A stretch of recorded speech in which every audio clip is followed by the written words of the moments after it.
تو اللہ کے نبی پنجوں پر چلتے گئے، پنجوں پر، تو ساری انگلیاں زخمی ہو گئی، خون رسنے لگا۔ جب چڑھنے کا وقت ہے تو اب تھوڑا سا چڑھے اور اس کے بعد نہیں چڑھ سکے، پاؤں زخمی۔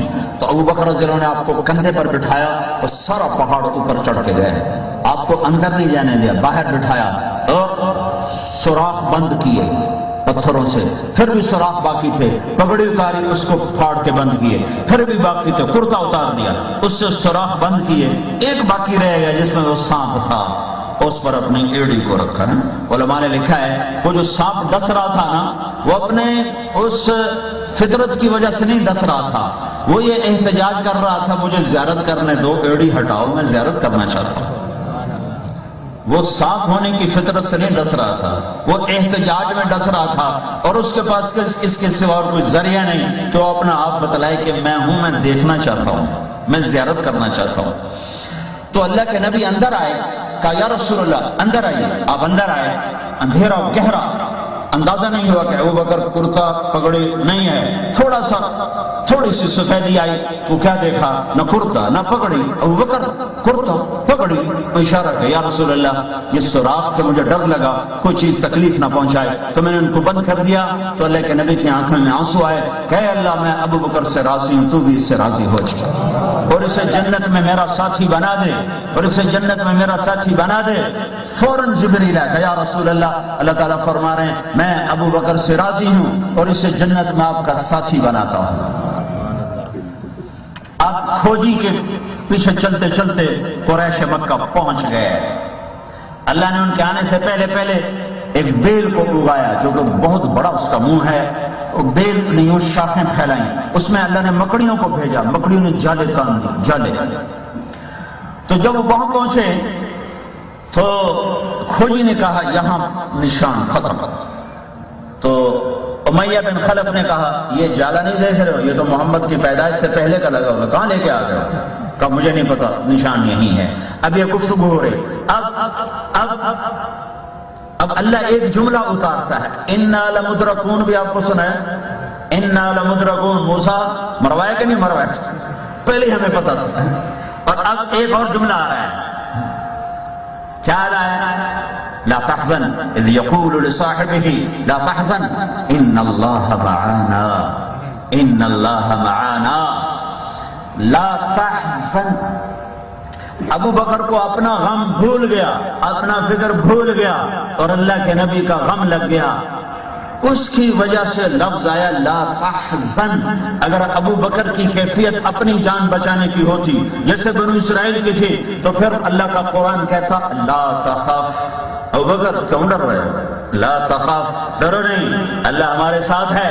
تو اللہ نے ابو بکر کی کیفیت کو شیشے میں اتارا اور تمہارے سامنے پہنچایا، اذا قول صاحب، میرے ساتھی، میرے دوست، میرے جگر ابو بکر، میری ہلاکت کا غم نہ کر، نہ غم کھا میرا، ان اللہ معانا، یہ ہمارا کچھ نہیں بگاڑ سکتے۔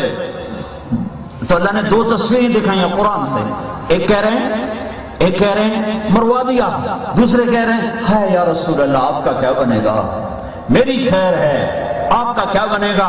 تو اللہ ان کی تسلی کے لیے کہہ رہا لا تحزن، لا تحزن ان اللہ معانا۔ چونکہ بنو اسرائیل نے جملہ اتنا پستی کا کہا تھا تو اللہ تعالیٰ نے ان کو معیت سے نکال کر کہا ان معی ربی، میرا رب صرف میرے ساتھ ہے، میرے تو فعل تم بھی بچو گے۔ اور ابو بکر اتنی بلندی پر بول رہے تھے کہ اللہ نے اپنی رحمت میں ان کو بھی سمیٹا کہ تیرے ساتھ بھی رب ہے اور میرے ساتھ بھی رب ہے، ہم دونوں کے ساتھ ہمارا اللہ ہے، کچھ نہیں ہوگا۔ وہیں بیٹھ کر امیہ نے پیشاب کرنا شروع کر دیا اندر منہ کر کے، تو آپ نے مسکرا کر کہا دیکھو یہ پیشاب کر رہا ہے، ہم ان کو نظر آ رہے، ہمارے اور ان کے درمیان اللہ حائل ہو چکا ہے۔ ایک اور واقعہ، موسیٰ علیہ السلام پار ہوئے، وہ کہنے لگے پہلے آنکھوں سے دکھاؤ کہ فرعون مر گیا ہے تب ہم مانیں گے۔ تو ایک موج نے فرعون کو اچھالا اور کنارے پہ پھینک دیا کہ وہ دیکھو مرا پڑا، کہنے ہاں اب ٹھیک ہے۔ یہ اتنی بڑی نشانیاں دیکھنے کے بعد تھوڑا سا آگے چلے ہیں تو ایک جگہ دیکھا کچھ لوگ پتھر کی پوجا کر رہے ہیں، تو موسیٰ علیہ السلام سے کہنے لگے موسیٰ اجعل لنا الہن کما لہم آلہہ، ایو جے ایک خدا سانو ہی لے دے، دل کر دیتا انہوں سجدہ کریے، انہوں نے کہا انکم قوم تجہلون، تسی کھلیاں دے لے بے وقوف ہو، اتنی رب کی قدرتوں کو دیکھنے کے بعد کہہ رہے ہو کہ یہ پتھر جیسا خدا لے کر دو۔ موسیٰ بھی زندہ، ہارون بھی زندہ، میرے نبی بھی اللہ نے موت کو طاری کر دیا اور اللہ تعالیٰ نے ان کو اٹھا دیا، اور عمر نے تلوار نکالی جو کہے گا میرا نبی فوت میں قتل کروں گا۔ ہاں ابو بکر آئے بنت خارجہ سے دوڑتے ہوئے، گھوڑے سے چھلانگ لگائی، پیر کا دن، گرم دوپہر، 12 ربیع الاول 7 جون 632 عیسوی اور 11 ہجری، اور دوپہر گرم، اور آ کر چہرے سے کپڑا ہٹایا اور ماتھوں کو چوما اور گرم آنسو ٹپکے کا واہ صفیہ واہ خلیلہ واہ نبیہ، ہائے آج میرا دوست گیا، میرا نبی گیا، میرا حبیب گیا، لا یجمع اللہ علیک الموتتین عبدا، اے میرے حبیب بس یہ ایک ہی موت ہے، اب قبر میں روح ڈال کے پھر روح نکالنے والی موت اللہ آپ پہ کبھی نہیں لائے گا، آپ کو بس یہ ایک ہی موت ہے، دوسری نہیں ہے۔ پھر آپ آئے تو ممبر کی طرف بڑھے، ممبر پہ کھڑے ہوئے، عمر کھڑے کو بیٹھ جاؤ، کہیں بیٹھ سکتے، نہیں بیٹھ سکتے، انکار کر رہے، کہیں بیٹھ سکتے۔ آپ نے کہا یا ایھا الناس من کان یعبد محمدا فإن محمدا قد مات ومن کان یعبد اللہ فإن اللہ حی لا يموت وما محمد الا رسول قد خلت من قبله الرسل افإن مات او قتل انقلبتم على اعقابكم انك ميت وانهم ميتون۔ اے لوگو جو محمد صلی اللہ علیہ وسلم کی عبادت کرتے تھے تو سنو، آج محمد صلی اللہ علیہ وسلم کو اللہ نے اٹھا لیا اور اللہ نے ان کو موت دے دی، اور جو اللہ کے پجاری ہیں ان کا اللہ زندہ ہے، موت سے پاک ہے۔ یہ تو ابو بکر ہے، ابو بکر اس کو کون ملے؟ خیر الخلائق بعد الانبیاء۔ ابن القیم نے ایک روایت نقل کی ہے، ان اللہ یتجلی للناس عامۃ ولابی بکر خاصۃ، اللہ جنت والوں کو دیدار عام کرائے گا اور ابو بکر کو دیدار خاص کرائے گا۔ ابو بکر کو چھوڑو، وہ تو بہت عظیم ہستی ہیں۔ رنگیلے کا نام سنا ہے؟ بولو، رنگیلے کا نام سنا ہے نا؟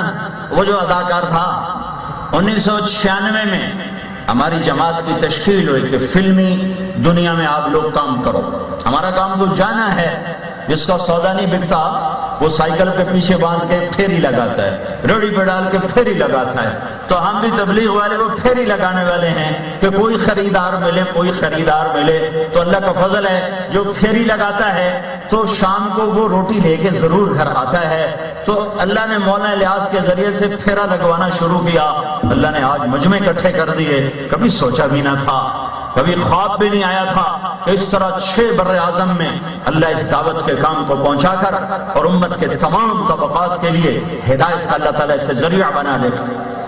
تو ہم نے فلمی اداکاروں میں کام کیا، ان کا دن رات ہوتا ہے، رات دن ہوتا ہے، دن میں سوتے ہیں، رات کو جاگتا، میں رات کو جاگنا پڑتا تھا فجر کی اذان تک۔ تو ایک رات ہم رنگیلے کو لے کر آئے، اس مسجد کے جو امام صاحب تھے نا وہ تبلیغ والوں سے ناراض تھے، انسان جو ہوئے ہو ہی جاتا ہے، اس میں کیا ہے؟ تو مجھے ساتھیوں نے کہا، میں نے کہا اچھا، تو میں ان کے دروازے پر گیا، میں نے کہا حضرت آج رنگیلا آ رہا ہے، صرف آپ کو بتانا تھا۔ کہا اچھا وہ آئے تو مجھے بھی بتانا تھا۔ میں نے کہا وہ تو آپ تو سو رہے ہوں، وہ تو آئے گا کوئی 2 بجے، کہ نہیں مجھے آ کے اٹھا دینا، میں ضرور آؤں گا۔ تو رات وہ آیا 2 بجے، تو میں نے جا کے اٹھایا، وہ مولوی صاحب بھی تشریف لے آئے، وہ ان کی ساری رنجش ہی ختم ہو گئی۔ کہا بھائی بڑا کام ہے، کن کن لوگوں کو کھینچ کے تم لا رہے ہو؟ تو میں تمہیں اب رنگیلے کا قصہ سنا رہا ہوں۔ میرے خیال میں اس نے وہی نمازیں